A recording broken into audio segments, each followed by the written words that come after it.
Hola, ¿cómo están? Bueno, otra vez acá, reunidos para hablar sobre semiótica y análisis del discurso. En primer lugar, quería contestar algunas consultas que hicieron por la pizarra de Padlet y ya de paso hacer también una aclaración. Esa pizarra yo la voy a dejar habilitada para que ustedes hagan a lo largo del año consultas sobre los temas que vayamos trabajando, ¿no? Entonces cuando están haciendo están leyendo o releyendo los apuntes o leyendo la bibliografía, y hay algo que no se entiende o de pronto les surge una inquietud, bueno, la ponen ahí y en estos videos que vamos haciendo, al principio contesto esas consultas o esas preguntas. Y hablando de bibliografía, uno de los mensajes me pedía o no, me preguntaba si no iba a poner bibliografía. Sí, yo hasta ahora no les quise abrumar con bibliografía, pero sí, ya que estamos, digamos, metiéndonos más en la teoría de Peirce, hay dos libros que les voy a poner, que son libros, uno es de consulta, uno es más de consulta y el otro sí es de lectura obligatoria. El que es de consulta y que sería como una suerte de transición o puente entre el apunte y el otro libro, del que les voy a hablar después, se llama Semiótica para principiantes. Es un libro en donde aparecen los conceptos más importantes de la teoría de Peirce explicado de manera muy simple.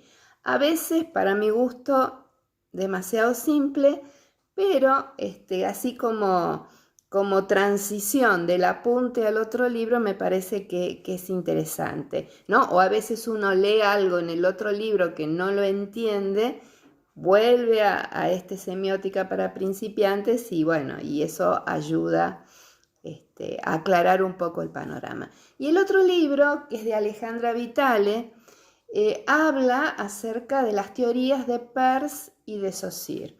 Toda la parte que habla de Saussure, nosotros, o sea, no la van a leer, no es necesario que la lean porque nosotros no vamos a trabajar con Saussure. Sí tienen que leer especialmente toda la primera parte que habla de la teoría de Peirce, ¿no? Entonces todos estos conceptos que nosotros estamos desarrollando en estos videos y que también aparecen en Semiótica para principiantes, aparecen de manera más cercana a la teoría de Peirce en este libro de Alejandra Vitale, ¿sí? Entonces, estos dos libros yo los voy a poner en el aula virtual, pero también los voy a compartir en el grupo para que aquellos que no pueden por algún motivo acceder al aula virtual, bueno, por lo menos lo tengan en el WhatsApp. A ver que yo tengo mi machetito, no me quiero olvidar de nada. Bueno, y me gustaría hablar brevemente, creo que algo habíamos hablado en el video anterior, acerca de dos conceptos que son muy importantes en la teoría de Peirce. Uno es el concepto de semiosis y otro es el concepto de fundamento. Ustedes saben que toda teoría siempre tiene un objeto de estudio, o sea, aquello que esa teoría se dedica a investigar, se dedica a estudiar. En el caso de la teoría de Peirce, no es precisamente el signo el objeto de estudio, porque se acuerdan que yo al comienzo les había dicho que cuando uno analiza un signo, no lo puede analizar o no lo puede considerar solo, sino que lo tiene que considerar en su contexto y en relación con otros signos. ¿Por qué? Porque al estar relacionado con otros signos, el significado de ese signo al que nosotros le estamos prestando atención va variando, ¿sí? Un ejemplo, si yo tomo la cruz como símbolo, si yo veo la cruz en lo alto de una edificación, probablemente esa cruz hace referencia a que se trata de un templo católico. Ahora, si voy por la calle y veo una cruz de color verde que es luminosa y que está en un negocio, y eso me está indicando que se trata de una farmacia. Entonces, como primera cuestión que repito a tener en cuenta, los signos no pueden considerarse de manera aislada, sino se tienen que considerar en relación con otros signos. Por lo tanto, lo que Peirce toma como objeto de estudio es lo que él llama la semiosis. ¿Qué es una semiosis? La definición simple, que diciéndola así por ahí no les dice demasiado en un principio, es una cadena infinita de signos. ¿Qué quiere decir esto? Quiere decir que cuando nosotros percibimos un signo, ese signo despierta en nuestra cabeza un sentido determinado, una significación, lo que llamamos un interpretante.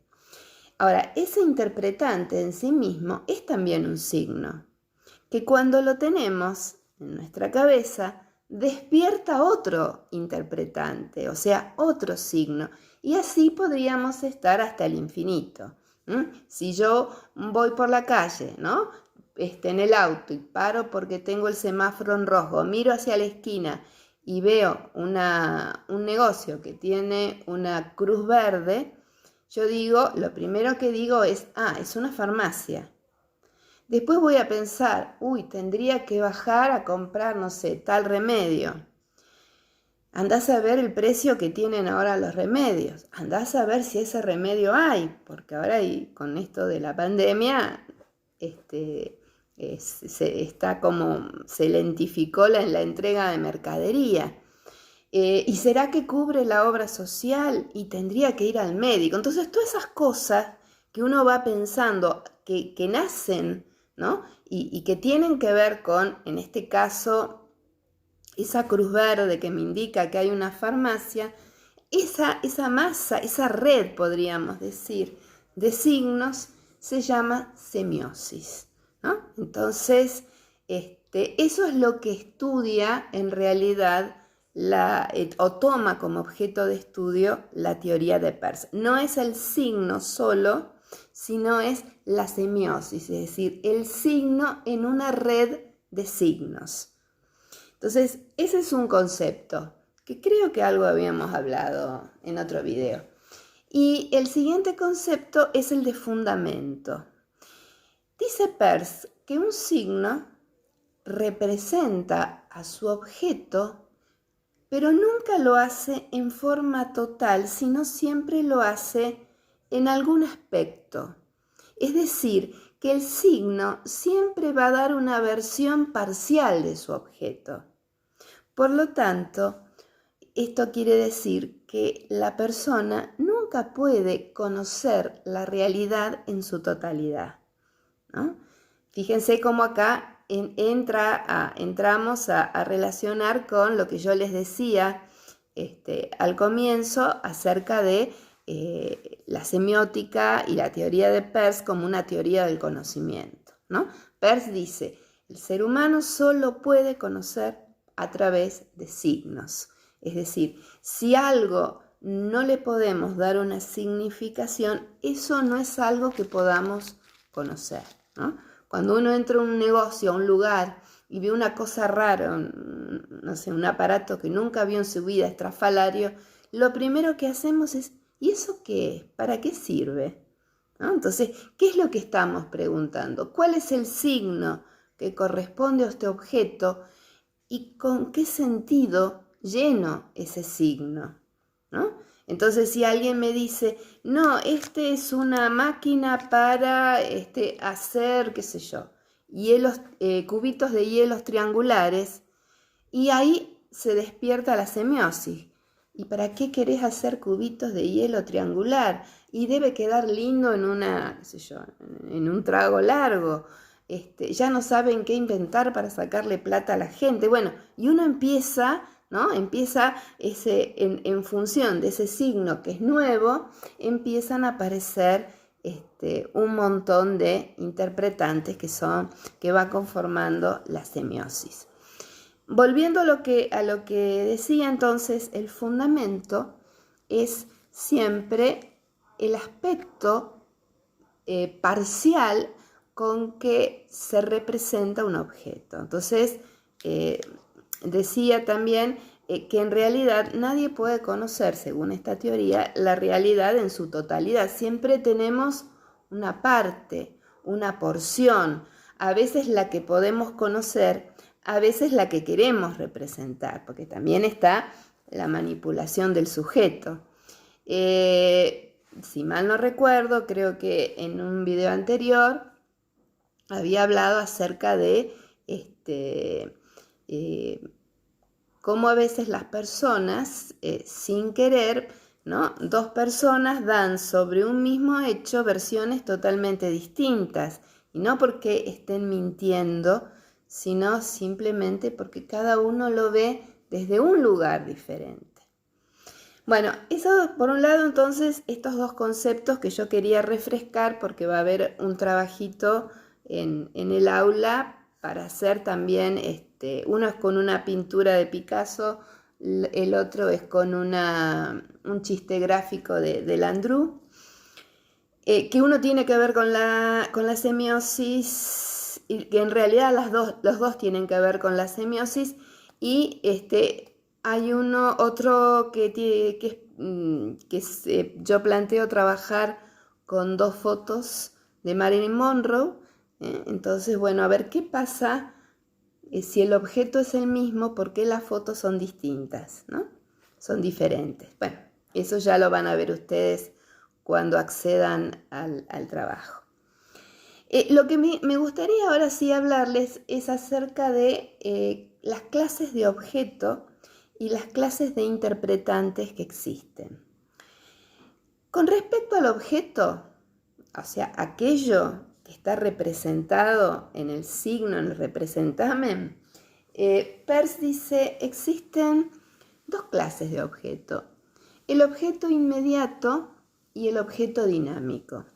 El objeto inmediato es aquel que está semiotizado, es decir, es aquel que se representa a través de un signo, ¿no? Si yo les digo a ustedes, no sé, pájaro, ¿sí? Ese objeto pájaro está semiotizado, ¿por qué? Porque yo hago referencia al pájaro a través de un signo, que en este caso es un signo lingüístico. Ahora, ese objeto pájaro que está en la realidad y al que yo no puedo llegar a conocer nunca totalmente, porque el signo siempre lo va a representar en algún aspecto, ese objeto que está en la realidad, sin que nadie lo represente en un signo, ¿no? Ese objeto, podríamos decir, de carne y hueso, empírico, ¿no? Es lo que se llama el objeto dinámico. Y dice Peirce, el objeto dinámico es imposible de conocer, porque siempre podemos conocer, usando diferentes signos, podemos conocer distintos aspectos de ese objeto, pero nunca lo podemos llegar a agotar, ¿no?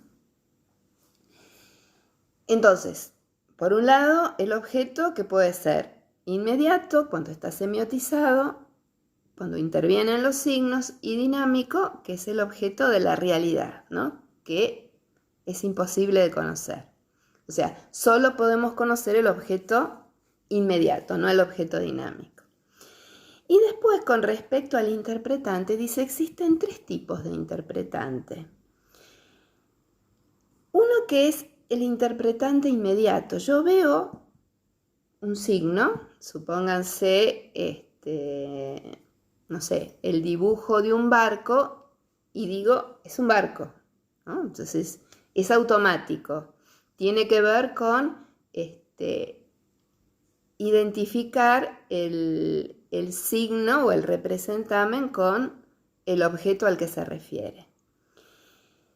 Pero al mismo tiempo que sucede eso, simultáneamente, cuando veo un barco, eso despierta en mí toda una serie de pensamientos o de sensaciones.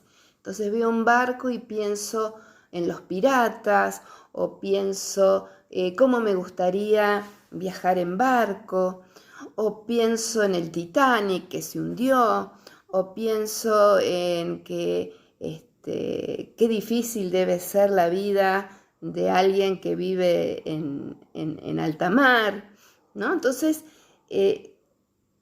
este segundo interpretante aparece con este interpretante inmediato, ¿no? Y a este segundo que tiene muchos elementos y que como es una semiosis puede llegar a ser infinita, se lo llama interpretante dinámico. Y al mismo tiempo, porque todo esto sucede sin que uno se dé cuenta, ¿no? O sea, no es que yo veo esto y digo, una taza.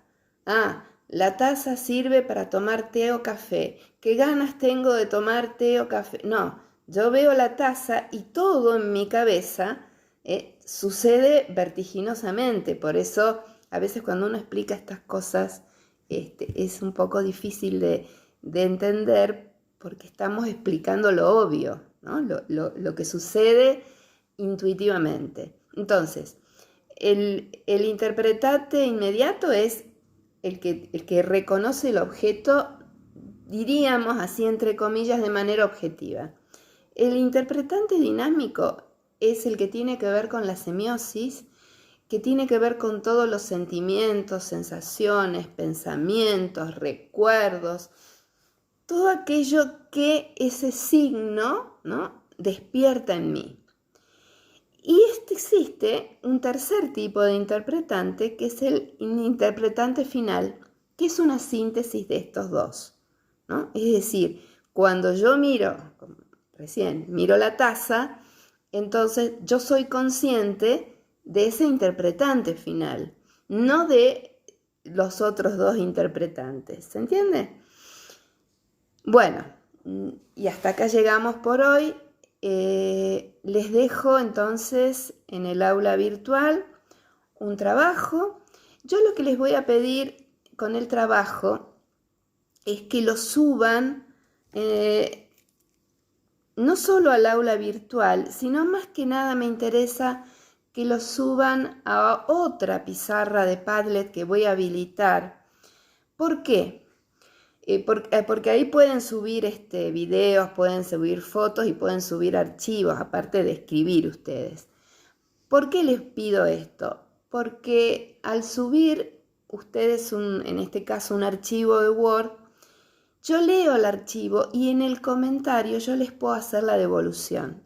Y es mucho más ágil que si yo leo cada uno, anoto en un papel, después le escribo a cada uno, ¿no? Eso lleva muchísimo tiempo, muy engorroso de poder hacer. Entonces, para agilizar y para que ustedes tengan una devolución mucho más cercana y más rápida, me pareció que esta modalidad estaría buena. Así que, si les parece, probamos con eso y vemos cómo funciona.